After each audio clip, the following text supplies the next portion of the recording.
Hello listeners, my name is Casey, host of the Cult Vault podcast, a long-format interview-based show that focuses on cults, high-demand groups, captive organizations and more. Each week, I interview a different cult survivor who brings a story of coercion and exploitation along with their own fight for freedom. With nearly 200 survivor interviews from all over the world, you can also find deep dives into infamous cults, interviews with leading experts in the field, and understand more about how cults exist all around us, and none of us are safe. Each month, I feature a different author on the show who has penned a compelling memoir about their cult experiences, which we discuss at length on the show, with copies of their books available to listeners.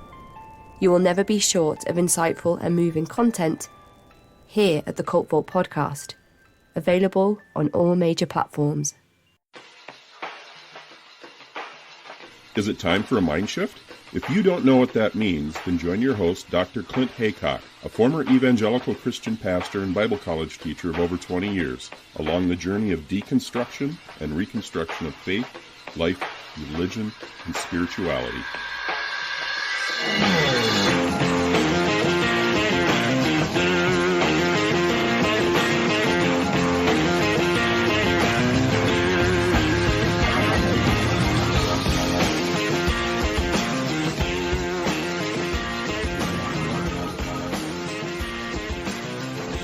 I'm so happy today to be chatting with my good friend Gary Hudson. We came together, I guess it was a few months ago. You sent me a message and then you sent me a book, which is called Surrender to Reason, New Testament Studies That Disputed Faith. So thanks for sending me the book, and I really enjoyed reading it. So welcome to Mindshift Podcast. Thank you. I do enjoy the Mindshift Podcast. I was drawn to it by a lot of your discussions, and I must say that they were of help to me. It helped me to think through a lot of issues and coming out of evangelicalism.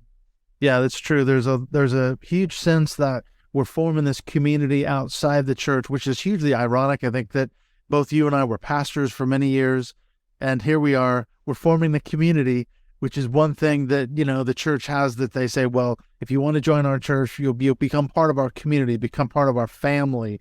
You know, and that's a big tagline, isn't it, for many churches?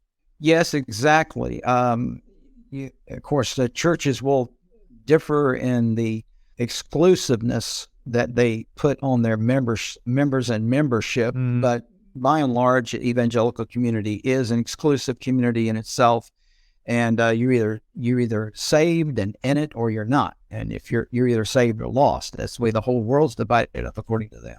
Yeah, absolutely. It's their interpretation of the Bible, and I guess we're going to talk about that too.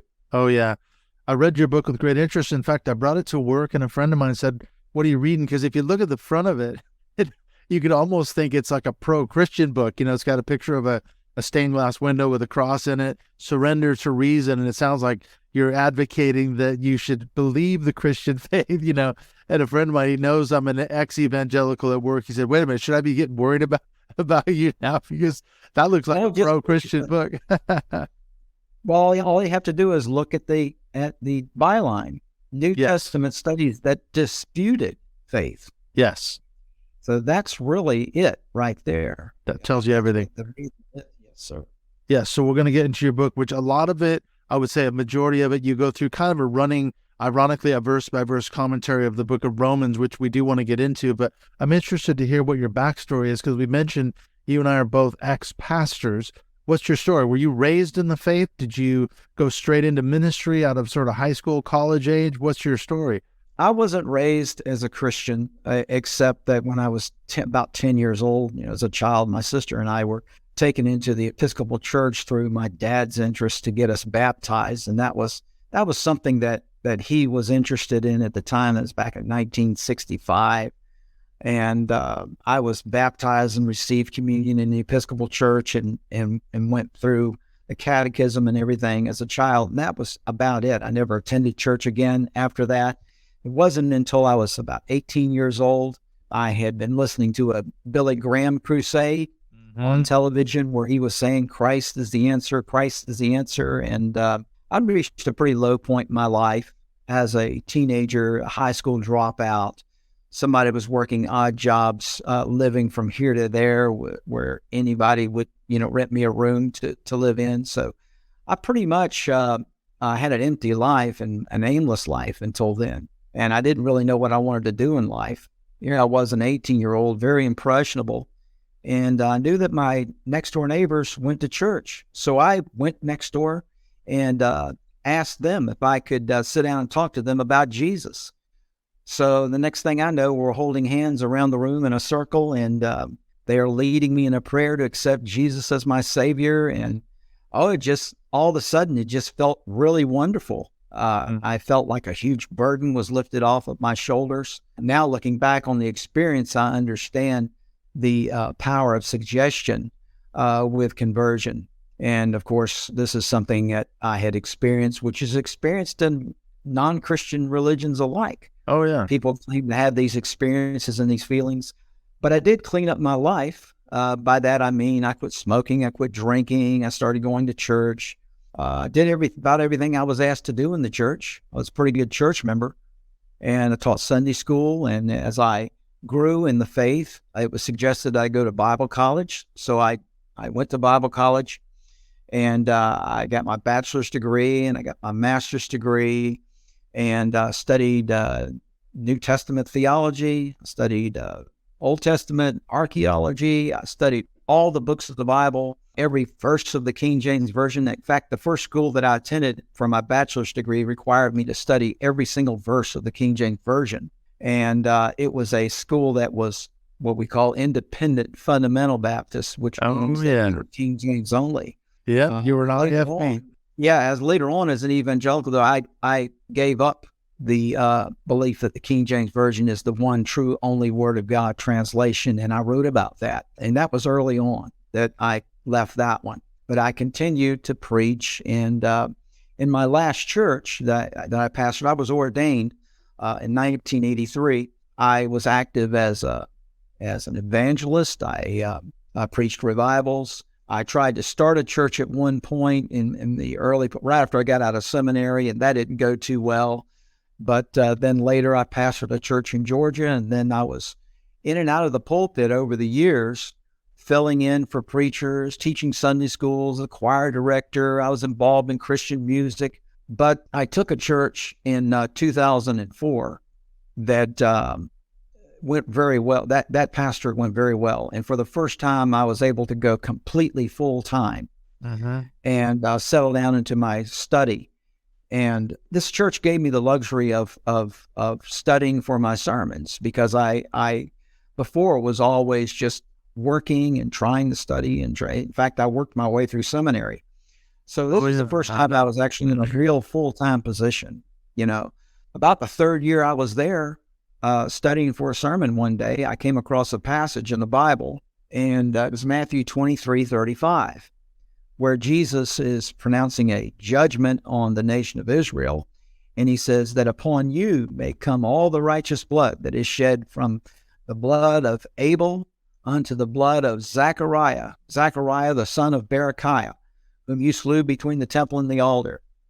And as I ran cross-references on that verse and I looked it up, I found that the Zechariah who was slain in the temple was not the son of Berechiah. Oh. That was Zechariah. There was two Zechariahs there. The Zechariah, the son of Berechiah, was later slain, earlier, I'm sorry. The son of Berechiah was a later prophet. Right, so Jesus got it wrong or what? He was involved in the rebuilding of the temple. Right. So I searched for answers on this, that this was the wrong Zechariah. It was the Zechariah, the son of Jehoiada, who was slain in the temple, not Zechariah, the son of Berechiah. So you look at the Old Testament book of Zechariah, it begins by saying Zechariah, the son of Berechiah. So the Matthew writer, whoever he was, looked like he had this in view, this son of Berechiah. Did he know that was actually the son of Jehoiada years earlier? That was slain in the first temple? The first Zechariah who was actually slain in the temple was slain in that first temple that was destroyed. Zechariah, the son of Berechiah, led in the reconstruction of the temple. So why would the Jews turn around and kill their own prophet who had just led them along with Haggai and Nehemiah and Ezra and all the good guys to rebuild the temple? There's nothing about that Zechariah, the son of Berechiah, being slain. And I knew that from the Old Testament. So as I was looking at this, I said, there's a real problem here. And I believe that the Bible is infallible. I believe it's absolutely inerrant. We were taught that if you can find one mistake in the Bible that is not just a translation error, but verifiably was part of the original text, and that is an actual mistake, then you can't trust any of it, or you can question all of it, kind of thing. I was going to ask you about that. What was your views on the Bible? Because it sounds like you're coming out of the IFB fundamentalist background. You're a diehard King James only at the beginning anyway. You kind of jettisoned that bit, but that's a problem with inerrancy, isn't it? It kind of can paint you into a corner philosophically, theologically, biblically, if you do find a mistake or an apparent contradiction, let's say, because I remember that's how they always said it when we were in seminary. There's no actual contradictions. They're only apparent. We're going to find an answer, but if you can't find an answer, you've got a serious problem. And it sounds like you found a serious problem in this whole system. I was a Christian apologist. Right. In a strict sense, I had answers for a lot of what I would call alleged contradictions in the Bible. This is one I couldn't have an answer for. I couldn't find an answer for. And I picked up Gleason Archer's book on Bible difficulties. And I thought, wow, if there's any scholar, heavyweight, he's going to have it. Scholar who can answer this, it's him. When I looked up his explanation, it's basically an explanation that just says, well, we'll just have to assume that Jesus was telling the truth. I mean, that's that the Berechiah there was, in fact, the one that was here. Let me, I'll tell you what, let me just quote here. I've got the quote right here from Gleason Archer in his book, The Encyclopedia of Bible Difficulties. He says this, quote, "The obvious solution," now this is his obvious solution. Yes, it's so obvious. Start all over again and assume that Matthew 23:35 correctly reports the words of Jesus and that he, Jesus, knew what he was talking about. If so, then we discover that the Zechariah he was referring to was indeed the son of Berechiah, not Jehoiada, and that he was indeed the last of the Old Testament martyrs mentioned in the Hebrew Scriptures. Of course, the Hebrew Scriptures don't mention Zechariah, the son of Berechiah, as a martyr whatsoever. Continuing. Mm-hmm. In other words, Christ is recalling to his audience the circumstances of the death of the prophet Zechariah, the son of Berechiah. So the obvious answer, according to him, is to assume that Matthew 23:35 is the truth. So how is assuming a problem text to be true an obvious solution to a problem text? That is a problem. How does that work? That's what circular logic. It's true because it's in the Bible and it's quoting Jesus. That's essentially what Gleason Archer, the great scholar and the great Christian apologist, says. I looked at this. I said, this isn't an explanation at all. I wrote some friends in the ministry I didn't hear back from. I didn't get a satisfactory answer on this.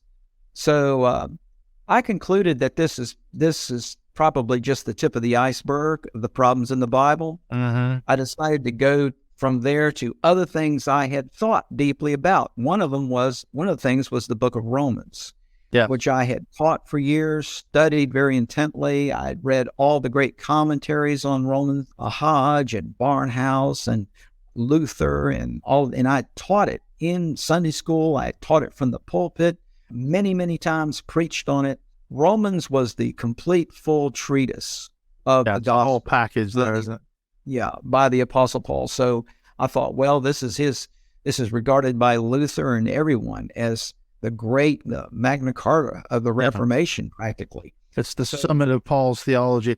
Well, there was another one I remember from your book. You talked about another problem text. Before we get into Romans, you said that Matthew 24, I think it was 24, 25, where Jesus basically predicts his own return. I think, and he says, well, there are some of you standing here who will see the Son of Man coming in his glory. That's another problem text, isn't it? Where you say, wait a minute, Jesus isn't coming back. He didn't come back according to his own words there. So you've got another problem passage in that one, don't you? Yes. Well, the first chapter in my book is called Good News. Jesus is not coming back. And Jesus said, there be some standing here which shall not taste of death until they see the Son of Man coming. Evangelicals try to deal with that. Well, he was transfigured after that. So that was a picture of the coming of Christ. And so they have all these explanations. Yeah, they saw him going to heaven. Yeah. But if you get into the rest of the New Testament, what you find out is that in the epistle of Peter, in a lot of the epistles of Paul, and certainly in the book of Revelation, the second advent of Jesus is predicted as an immediate thing. It is something that is to happen soon. It is to happen now. Oh, yeah. It is to happen in that generation. So people say, well, no man knows the day or the hour when he's coming back. And it could be another 2,000 years. Who knows? Well, I'm sorry, but the New Testament, while it did not predict the day or the hour, it certainly did predict the generation. Yeah. It was the generation of the first century church who was to witness the second coming of Jesus. They were told, the early Christians were told by Paul, 1 Corinthians 1:7, that we are waiting for the coming of our Lord Jesus Christ. Many passages we see this.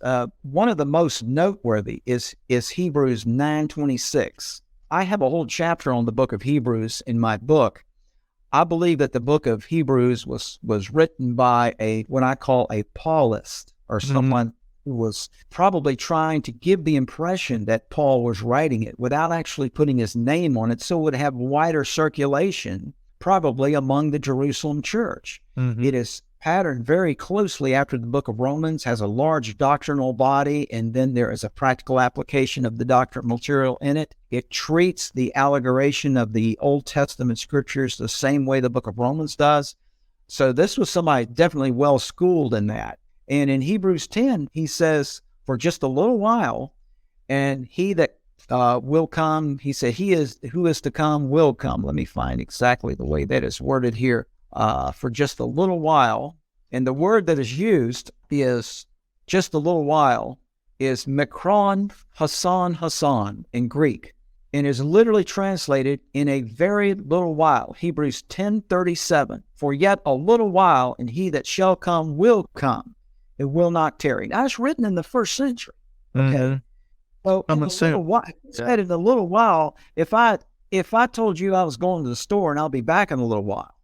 Yeah, you're not saying 2,000 years. 2,000 years. Okay. 20 minutes.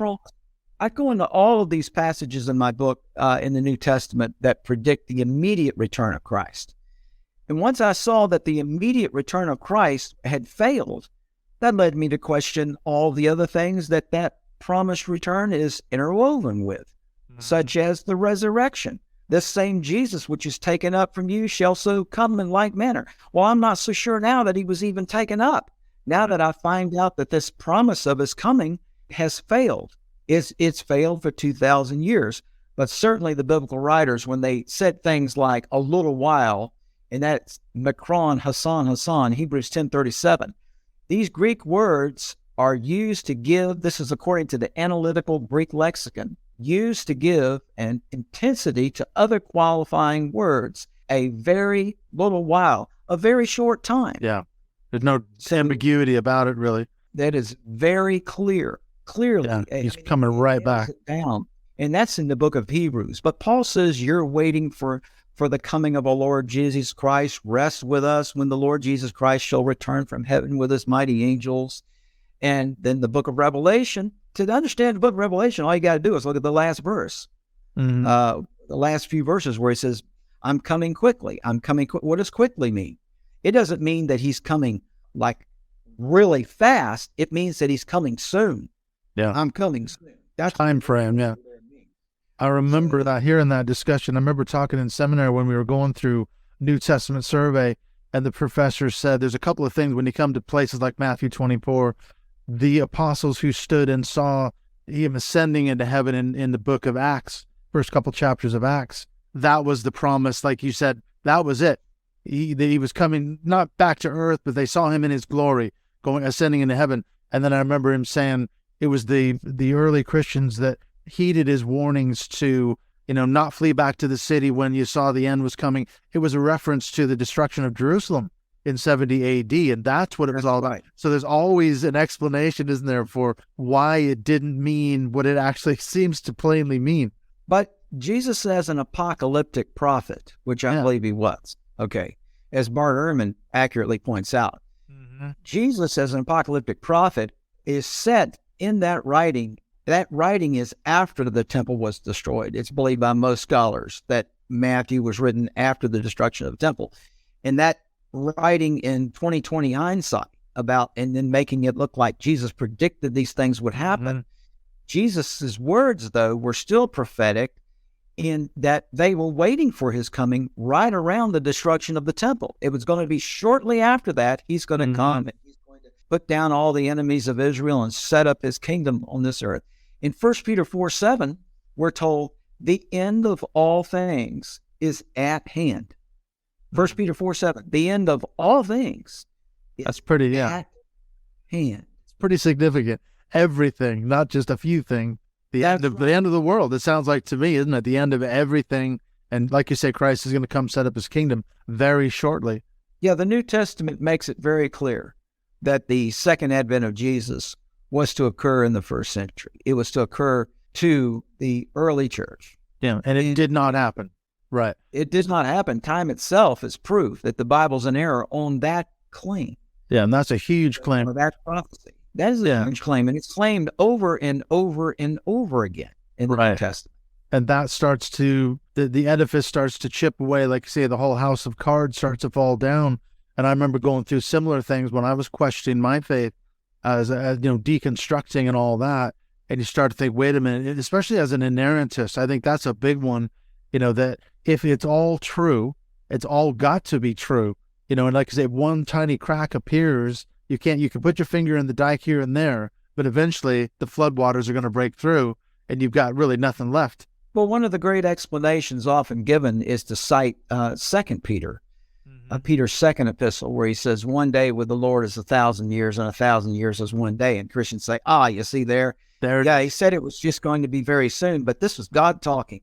Well, this is God talking to us in language we are supposed to interpret according to normal rules of language. I mean, when he says, I'm coming back very soon, it's immediate, it's at hand, all right? There's no fooling around with that. Is God trying to deceive us? I mean, what is 2 Peter really all about? I believe that 2 Peter was written, well, most scholars believe it's much later. In fact, some of the reformers were discussing about rejecting it as even canonical. I believe that was John Calvin.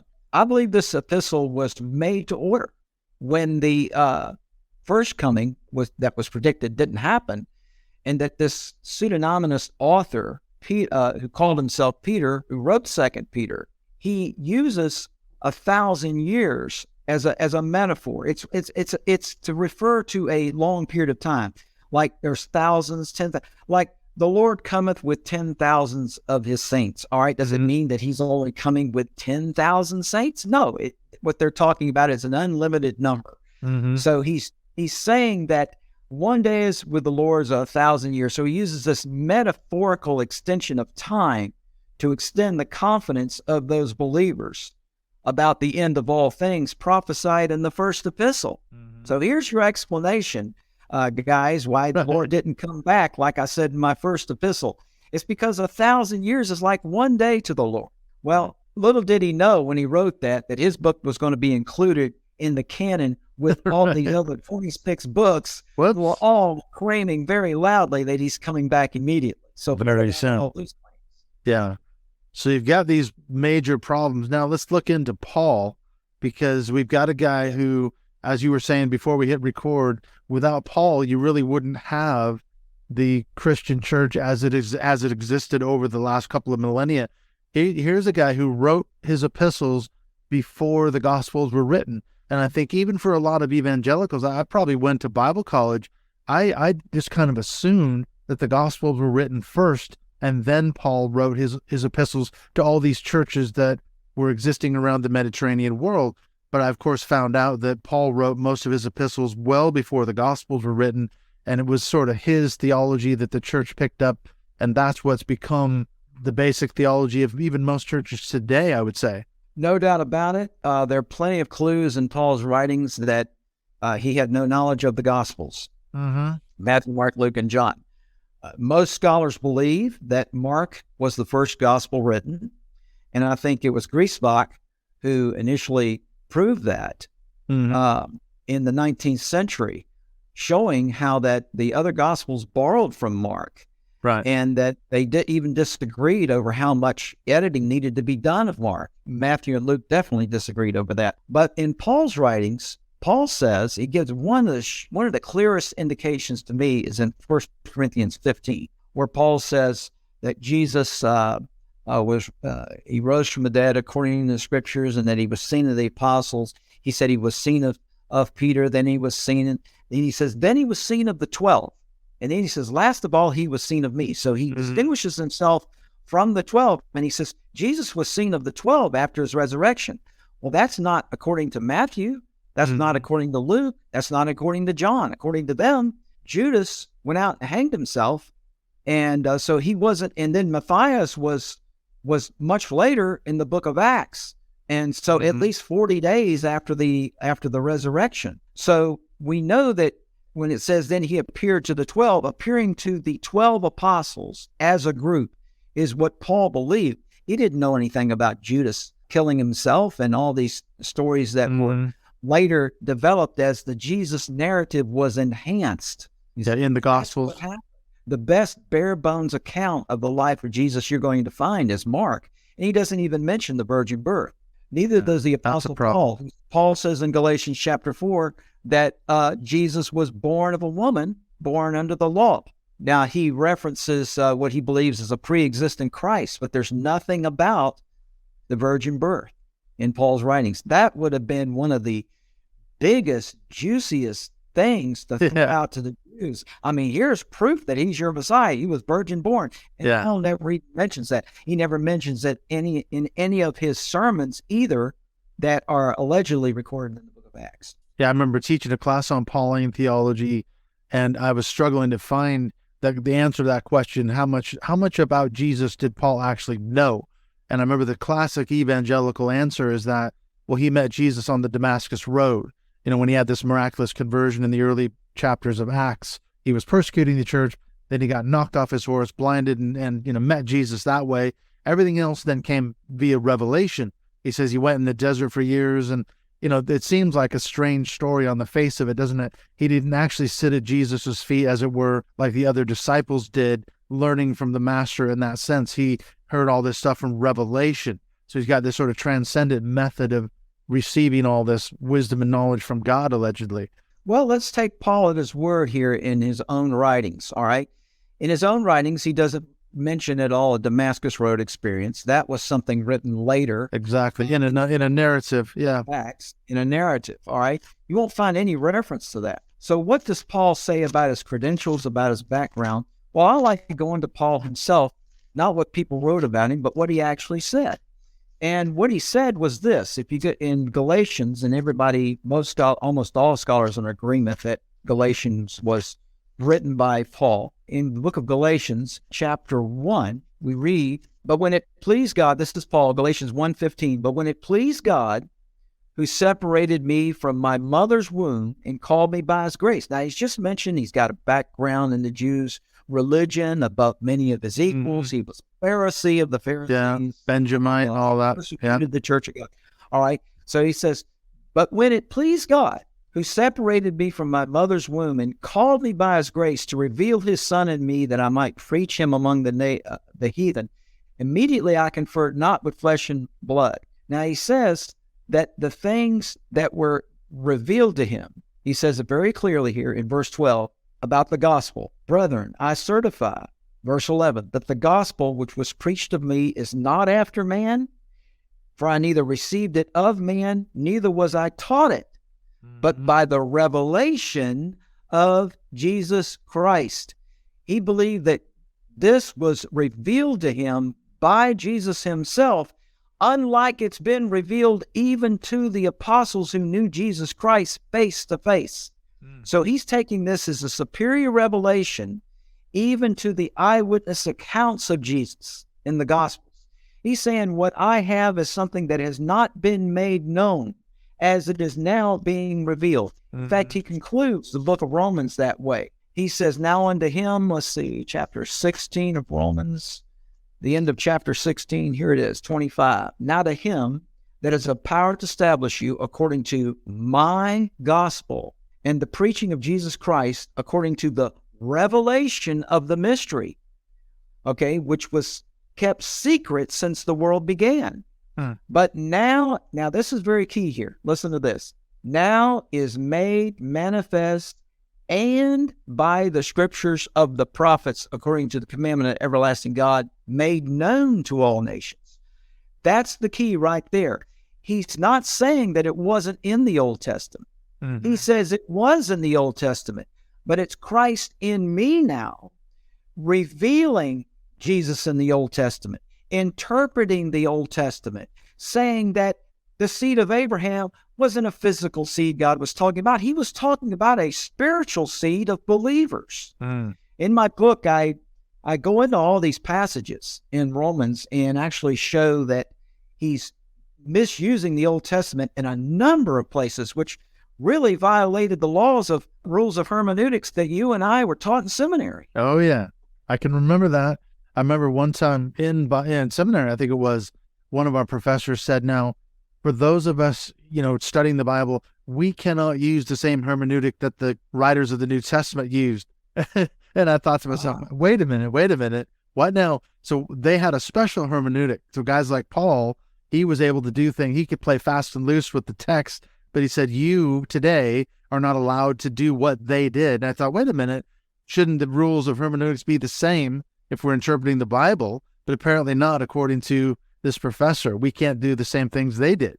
Well, here's the problem with that. Yes, it does say that the revelation of Jesus Christ was given to his gospel was given to Paul. Paul says it was given to me. Yes, it was not given to him by man, he says, but it was given to me by revelation. Okay, within him. He says Christ speaking in me, in amoi, which means inside of me.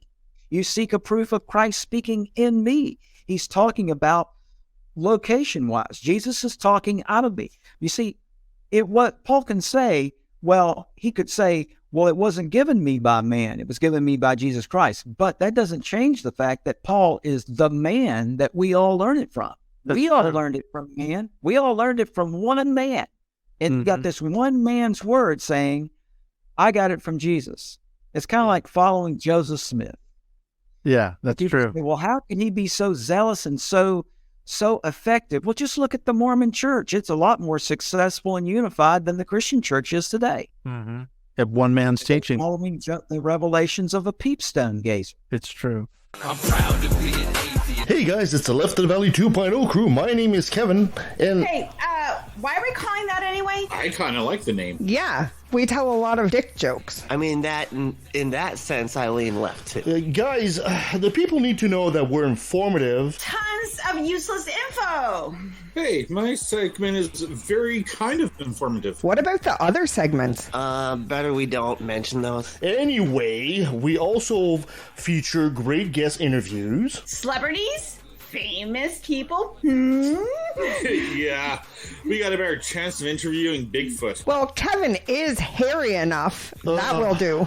Okay, never mind. Just come to listen to LETV Radio for atheists, skeptics, and humanists. I mean, I like the show. Not perfect, but it's pretty entertaining. Okay, I had enough. I'm out of here. Now who's going to be the Sasquatch? What about Troy? Hey! I mean, I could have been the Sasquatch too, but, Find the Left at the Valley 2.0 crew wherever podcasts are played, whether it's Apple, Spreaker, Stitcher, YouTube, or more. You may have noticed, if it's not been clear by now, that we are doing ad swaps. This is something that my friends Brian and Troy started over at the I Was a Teenage Fundamentalist podcast. We've been chatting on Instagram, adding more and more podcasts in. So if you haven't had a chance to listen to the Cult Vault or the Left at the Valley podcast, I've been on the LATV a couple times before, and Casey and I are working on doing some crossover stuff in maybe the month of June or July. So really cool just to be able to promote some other shows, and hopefully we'll drive some listeners over to these other platforms. Anyway, I just want to let you know what's coming up here in the next few episodes of Vine Ship Podcast. I am nearly finished with that long, massively long episode on Doug Wilson and Stephen Wilkins' book, Southern Slavery as It Was. It's going to be another long, probably 2+ hour episode. I'm going into real deep dive detail here. That's going to be coming up very soon, as I get that finished out. But before that, I've got an episode coming out with my good friend, Dr. Terry Daniel. We met up the other day. She's got her Death, Grief, and Belief conference coming up again in July.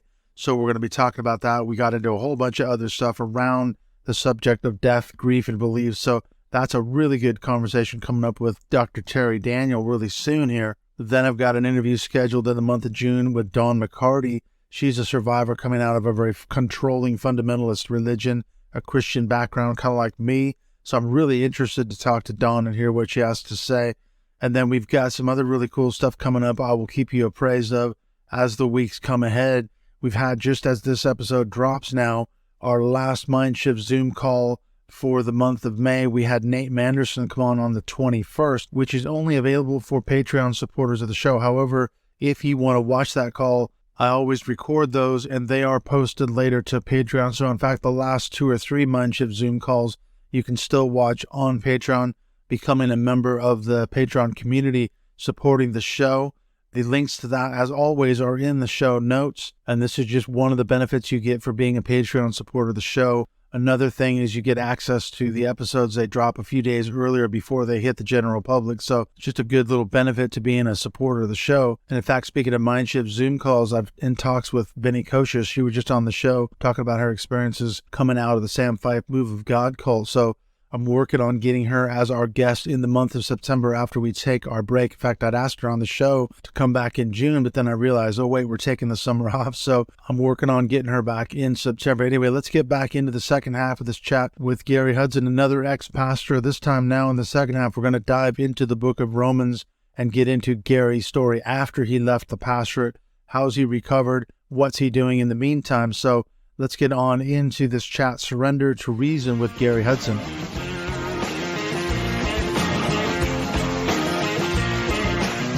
I'm interested to look at a couple of specific passages here. You talk about this a lot in your book. You go through the book of Romans kind of verse by verse, chapter by chapter. One of the things that struck me was your treatise on Romans chapter 1, because Paul talks about, the wrath of God is being revealed from heaven against the wickedness of humanity.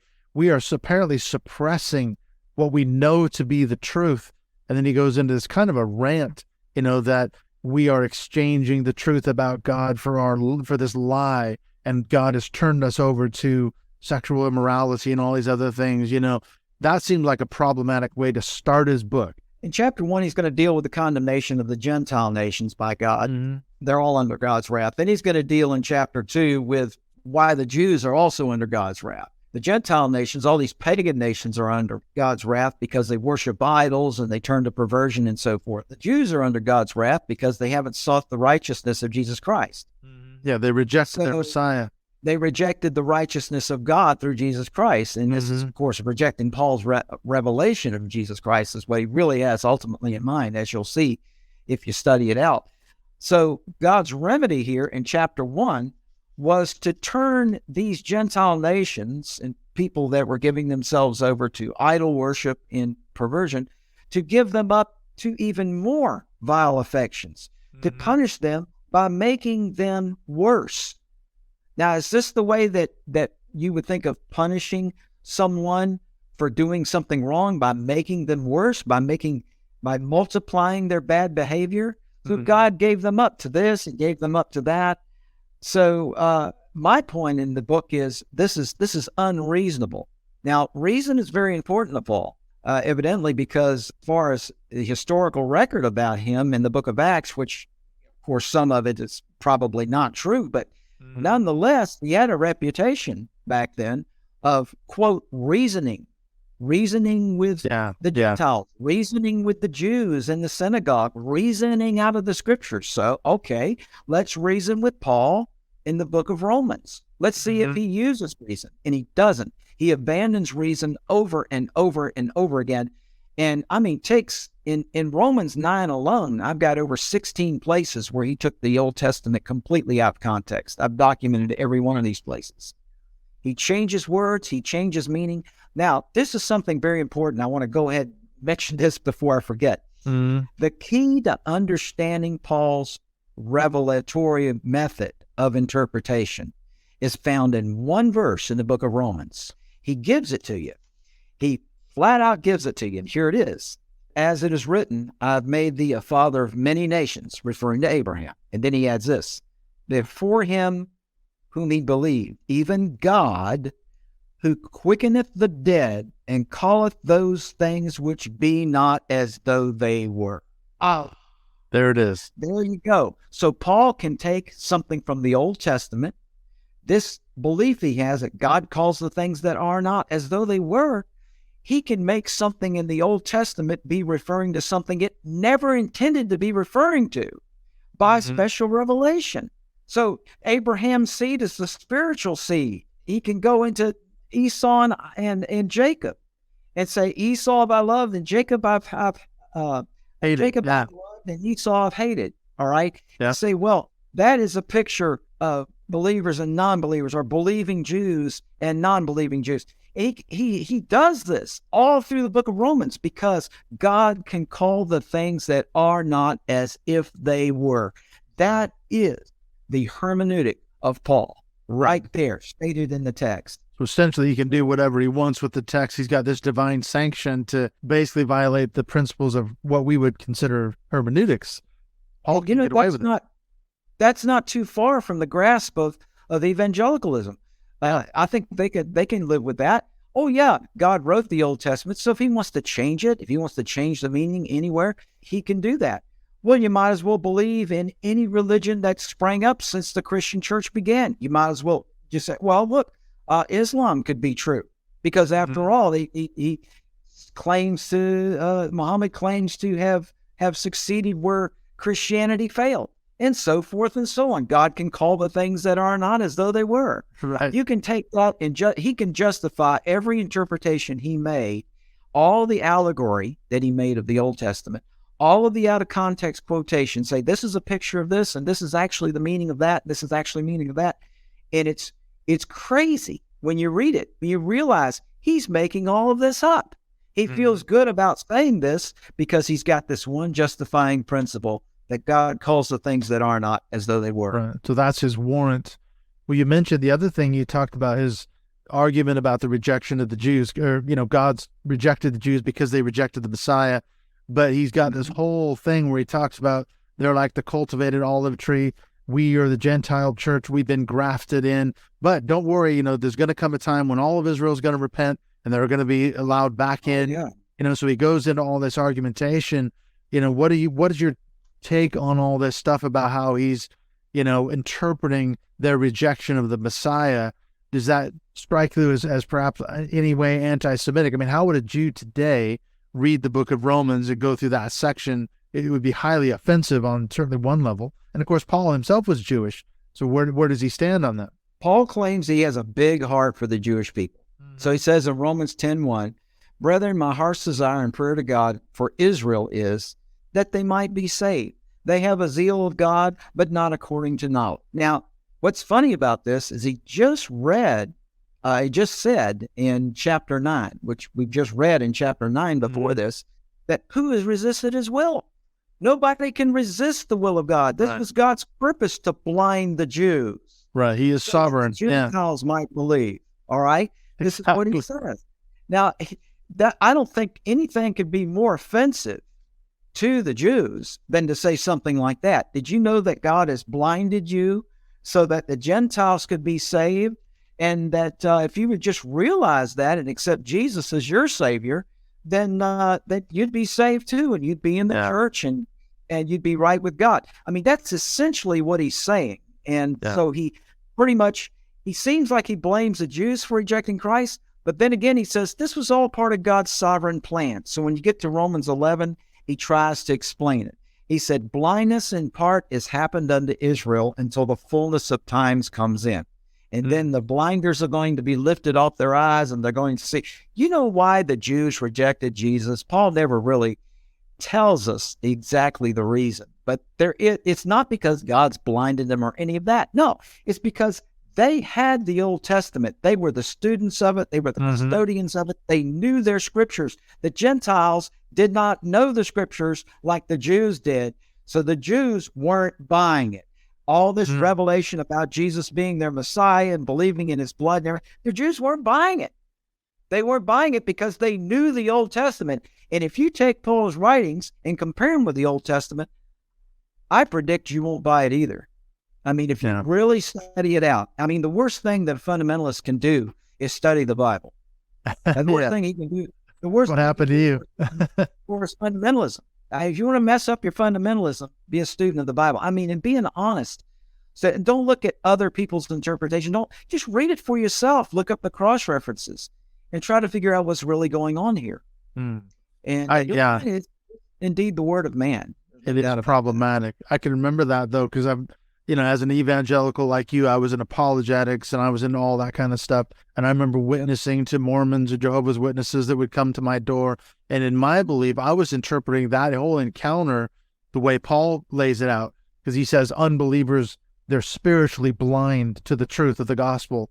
And I'm sitting there praying, oh God, please open their eyes, the eyes of their heart, and that they may see the truth and, lift this veil of darkness from their minds and all the rest of it. So as an evangelical, I'm buying into Pauline theology. I'm trying to witness to these, so-called cultists on the doorstep, and I'm thinking they're spiritually blind. And I'm thinking Jews are spiritually blind as well, because that's what Paul says in Romans, isn't it?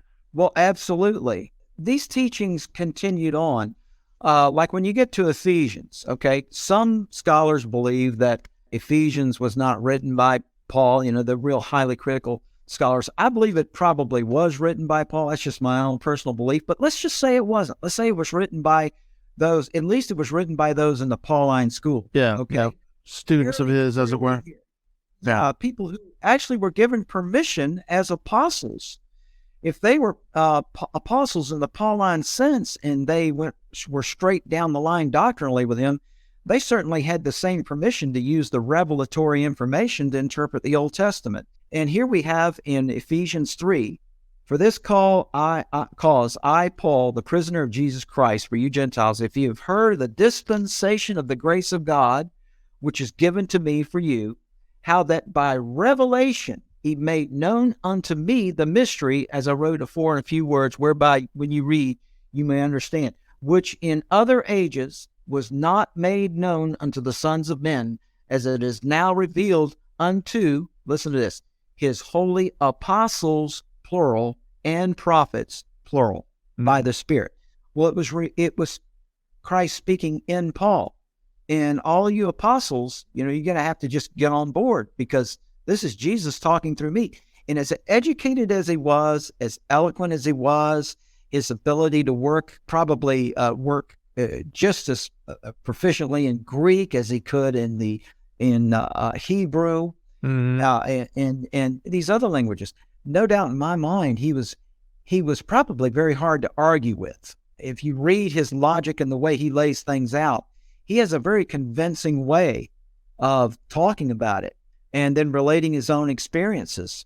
And then you look at the suffering that he went through, suffering for it. Well, my God, the guy must be true, because look at all the things he endured. How many times he was in prison and whipped and beaten and everything else for the sake of the gospel.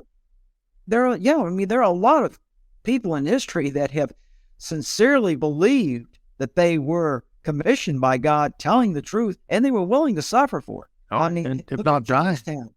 They all died for it. Yeah, they all died for something they believe was a message from God. Yeah. So zealousy of a religion is not proof that it's true. That's absolutely right. Yeah. You could be sincerely misled for sure, but be 100% sincere. Well, this is interesting. I don't want to go too much into it, because I'm thinking now people are going to want to buy your book. They need to read the book. There's a lot more content in there. What happened to you after you left the ministry? Now, getting away from the book a little bit, if people want to read more about it and get into the Pauline theology and your sort of disputation with Paul, but what happened to you after you left the ministry? Were you shunned? Were you excommunicated? Or did you just walk away from the whole thing? How did it all go down? Well, I wasn't really shunned or anything. I was treated very nicely by Christians who wanted to remain friends with me. They agreed to disagree. But I had some who, of course, wrote me off as somebody who never was a believer in the first place. That's a classic God. What they say. Yeah, you never were truly a believer. And if you had been, you would have continued. Well, you can say that if you want to, but that doesn't really discuss a single point of this book, does it? I mean, the things that I've brought up from the Bible it's a way of excoriating. It's slay the messenger. Let's excoriate Gary. So there was some of that. I went to work immediately. I was delivering food off the back of a truck. I did that for an entire year after I left the church. I chose to do that rather than stay in the church, violate my conscience by preaching something that I knew I didn't believe. I did not believe the doctrinal creed of my church any longer. And when I got out of the church, I eventually went to church a few times after that. I attended services in the town there in Jacksonville, but for essentially, I was not a churchgoer anymore. I mean, I would go and listen to the music, hear what the latest sermon was, but that was about it. I was not active any longer. I felt like, well, a lot of people have got questions. People want to know why you left the ministry. What was it that led to that? So I wrote the book, and I published it in 2018 initially, and then again in 2019, made some corrections in it. So I got this book out, Surrender to Reason, as basically a period to that part of my life. You understand, I was like 60 years old, or 61, 62 years old when I wrote this book. And so I had a lot of, for nearly 40 years, people have known of me as a born-again evangelical Christian. And what happened to Gary? Why is he turned to unbelief? Why is he an atheist now? Things like that. Why is he an atheist? I don't understand. He's got an apostate now. So much Bible. Yeah, he knew so much Bible, and now he's an atheist. I just don't understand that. Just read the book, and you might understand it a little bit. Okay, that's your journey. That's why I published it. It's a period. I figured I owed an explanation, but reason is key here, because what I found about faith, believing, which by the way, the whole idea of making faith such a great thing, like greater than even the righteousness of the law, greater than, like Paul says, this is even something better than doing the law, is what you believe. He actually made what you believe is more important than what you do. Okay? Because believing, you get the righteousness of God, but by obeying the law, you're not going to be made righteous. There's not of works and so forth. I deal with all that in my book. But the point is that when it comes to reason, when it comes to what Christians have said, some of the most noted Christians, like William Jennings Bryan, for example, here's one of his quotes. Quote, "If the Bible had said that Jonah swallowed the whale, I would believe it." Now that's William Jennings Bryan. This is Martin Luther. Quote, "Reason is a whore, the greatest enemy that faith has. It never comes to the aid of spiritual things, but more frequently than not struggles against the divine word, treating with contempt all that emanates from God." Martin Luther. And this quote is from William Lane Craig, who is today one of the leading Christian apologists at Talbot Seminary. He says this, quote, "Should a conflict arise between the witness of the Holy Spirit to the fundamental truth of the Christian faith and beliefs based on argument and evidence, then it is the former which must take precedence over the latter, not vice versa." Yeah. So if I love that. Real evidence that contradicts the Bible, guess what? Forget the real evidence. Just forget about it. Forget about this evidence.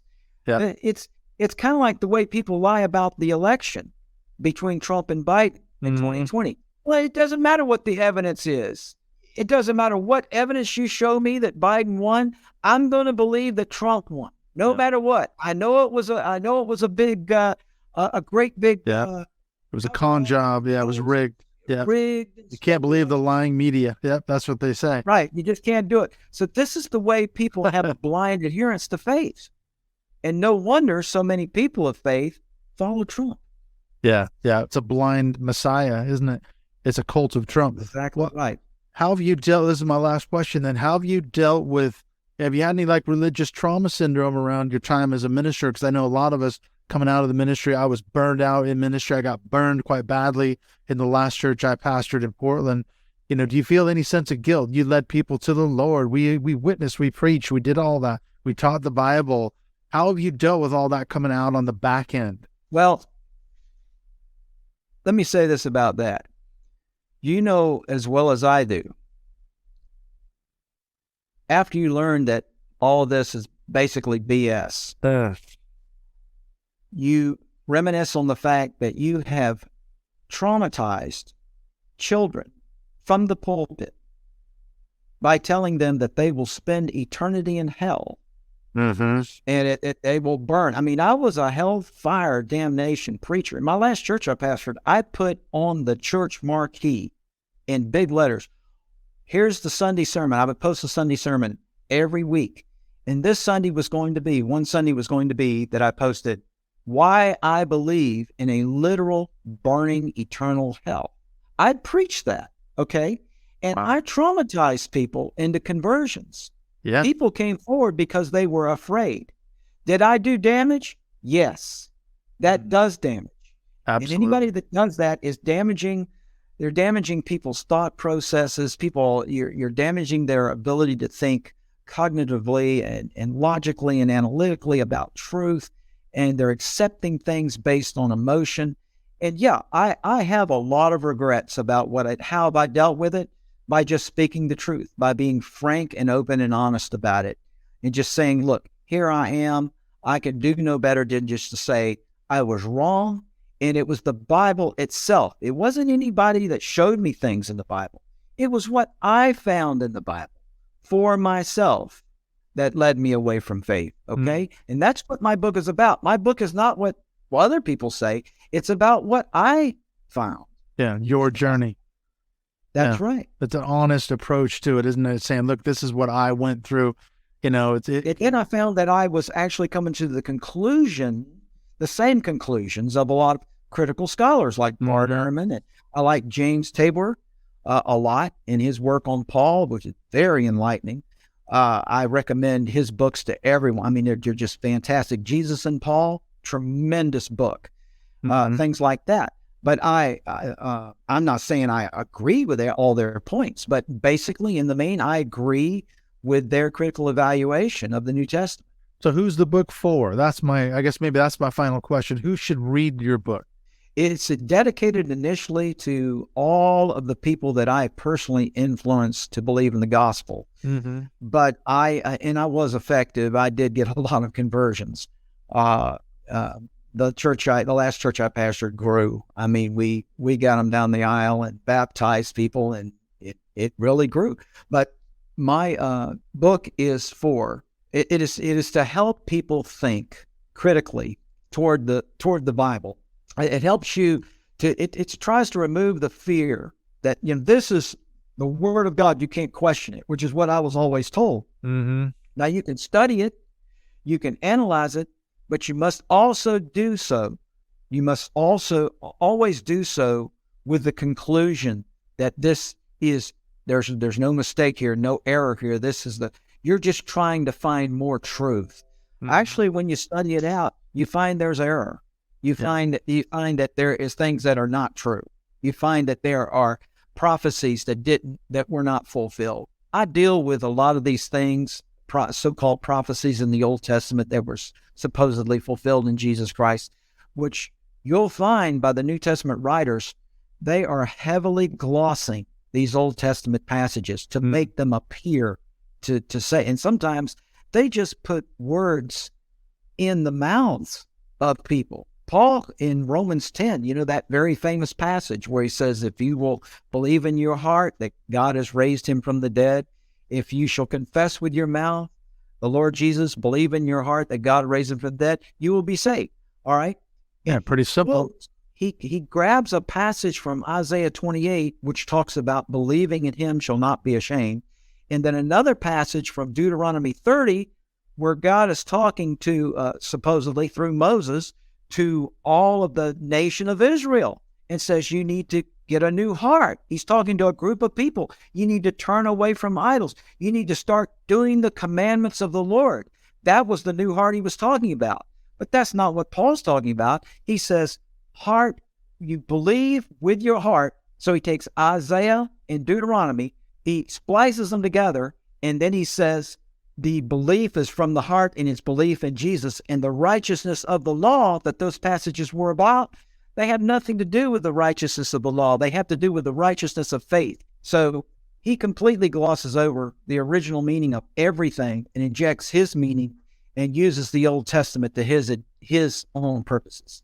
Remember, Gary, remember though, we can't duplicate the same hermeneutic that the New Testament writers did. So, that's his escape plan. They could do it. It was okay for Paul and everybody else. Well, and the evangelicals non-charismatic, but you remember the charismatics come along and they say, well, when the charismatic movement started up in the 60s, and of course, neo-Pentecostalism goes way back, it's only probably about 120 years old, realistically. Pentecostalism, speaking in tongues, baptism. Turn of the century, really, yeah. All of that. When that came about, it pretty much gave Christians license to expand and come up with new revelations any way they wanted. And that a lot of times included interpretations of the Bible. They had their own private interpretation. And I've heard them preach and say things like, you know what God means by that? He means this, or he means that. And when it didn't have that meaning at all. But the Spirit told me it means that. Or God led me to see this in the Bible. See, that isn't any different than the subjective claims of Paul, really. These no check and balance. Revelation. Yeah. Just extra biblical revelation. Now, you and I, as evangelicals in our training, we didn't talk about extra biblical revelations, but there's plenty of people who have over the years. So they're expounding on it. They're adding to it and all of this. Today, of course, in most evangelical churches, half a sermon's about politics, if not the whole thing, is about what's going on in the news. They've gotten away from the Bible. Actually, I'm sad to see it. Even that's ironic, isn't it? I really am sad to see it. You walk in a Christian bookstore back in the 70s, there would be rows and rows of commentary. There'd be the pulpit commentary, Jameson, Fawcett, and Brown. You see all these commentaries by Ironside and Barnhouse and all these. You don't see that you see fairy tale books. You see self-help mysteries. And Christian fiction. Left Behind series. End time stuff. I don't think there's a healthy interest in studying the Bible anymore among evangelicals. I think it all has to do with really what's happening now, day-to-day living, or prophecy, or things like that. As far as getting the meat out of Scripture and really expounding on it, I don't see that being done. It's not a thing. Not even in the pulpit. I mean, the pulpit is really sadly lacking in biblical material. How ironic you should say that. So people need to find your book. I every now and then I'll turn on one of these Sunday morning preachers and I'll listen to it. And I'll turn to my wife and say, that is the most shallow sermon I've ever heard. There's nothing biblical about it. There's no proposition. There's no they pick up the Bible and then they just wave it around and talk about it. Just a springboard. Really don't expound it. You don't have expository preaching anymore. And truthfully, I kind of miss it. I miss it because it allows me to at least take the Bible and show, now, wait a minute, you're saying this about it. Let's look at it more carefully. But if they're not interested in the Bible to begin with, how can you possibly convince them that there's errors in it? They're not even interested. Well, so what? It's kind of like it doesn't matter anymore. The only thing that matters is politics, who you vote for. Well, if you're a conservative or you're a liberal. I was going to say, if you're interested, I'll introduce you to my good friend David Johnson, because he does a show called Skeptics and Seekers Sunday Sermon. And what we do, about once a month, I get together with him for his show, and we listen to a sermon and we break it down and we talk about all the premises and what goes on hermeneutically. So I think you might really be interested in being on that panel. So be very. I'll get you. We'll be catching that. Yep. Oh yeah. Send me that link. I will. Send me that link. I'll message you to David, and we'll see if we can get together. Now, speaking of social media, how can people find you if they want to connect with you? What's the best way to reach you? Okay, well, I'm on Facebook. Just look up Gary Hudson, Tallahassee on Facebook. You'll see one of my guitar builds there as my avatar. It's a Stratocaster that's got it looks like there's a big cutout in it. Mm-hmm. It's actually my Astrocaster creation. I built 23 different Stratocaster models. So you'll see that, and you'll see a bunch of guitars. If you see a bunch of guitars, Gary Hudson, Tallahassee, it's me. You got the right guy. My website for my business, which is folkstoneguitars.com. My email address is there, And another website I have is stainlesssteelfrets.com. I own that domain because stainless steel frets are becoming the player's choice over nickel factory frets that are on most guitars. So I specialize in stainless steel refrets. Right. And I get necks from all over the world to refret. Very cool. Yeah, I was going to say, if people want to get a hold of you, they can do that. All right, I'm going to let you go. I'm going to get you in touch with David Johnson. We'll be on, hopefully, maybe on one of these panels, breaking down one of these sermons. I think you'll really enjoy that. So thank you so much, Gary. I've really enjoyed reading your book and chat with you as well. Let's say I've really enjoyed your podcast. Thank you for being there, and thank you for having me.